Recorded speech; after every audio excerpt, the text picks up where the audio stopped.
En prélude à la réunion du 15 août entre Vladimir Poutine et Donald Trump, Macron a pris la parole pour clarifier, selon lui, les positions européennes, surtout celles de la coalition des volontaires. Des discussions que nous venons d'avoir.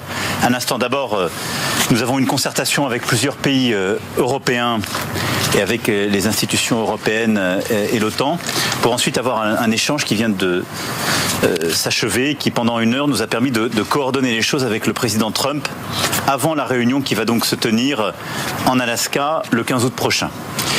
Les positions sont connues et elles marquent aussi l'unité, pas simplement des Européens, mais de tous les alliés qui se sont retrouvés dans cette coalition des volontaires que nous avons bâtie ces derniers mois, qui est de dire que nous tenons évidemment à cette unité, que nous voulons que tout ce qui concerne l'Ukraine soit discuté avec l'Ukraine, que nous voulons une paix qui soit robuste et durable, c'est-à-dire une paix qui règle à la fois les questions territoriales mais de garantie de sécurité pour l'avenir.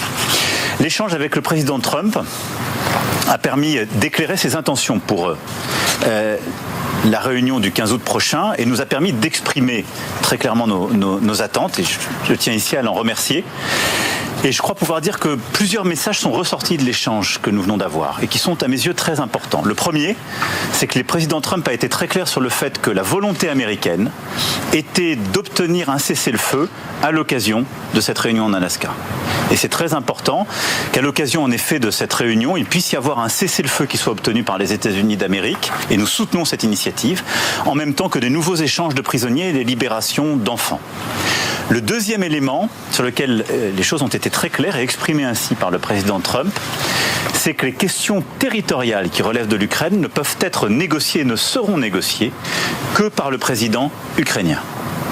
Et c'est la position que nous soutenons. Elle a été très clairement exprimée par le président Trump et donc elle augure d'une réunion à venir. Le troisième élément, c'est le lien qui doit continuer d'exister entre toute concession territoriale et les garanties de sécurité qui seront apportées à l'Ukraine. Vous savez que c'est la position que nous défendons, sur laquelle nous nous sommes battus ces derniers mois, qui a donné lieu même à l'existence et à la planification de notre coalition des volontaires.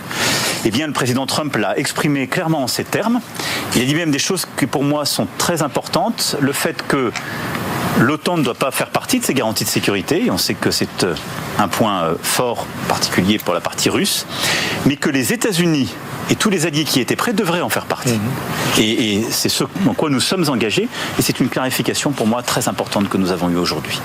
Enfin, il va donc se battre aussi pour obtenir un rendez-vous à venir, et donc une trilatérale avec le président Trump et le président Zelensky. Et je pense que c'est un point très important à cet égard, et nous souhaitons qu'elle puisse se tenir en Europe, dans un pays neutre, qui soit accepté par toutes les parties. Que retenir? Macron s'exprime, il donne les aspirations de Donald Trump. Mais que pense l'autre partie? Disons, la Russie. Ce sont les aspirations de Trump, mais pas celles de Vladimir Poutine. C'est vrai qu'en matière de diplomatie, les Russes sont très aguerris et très pragmatiques.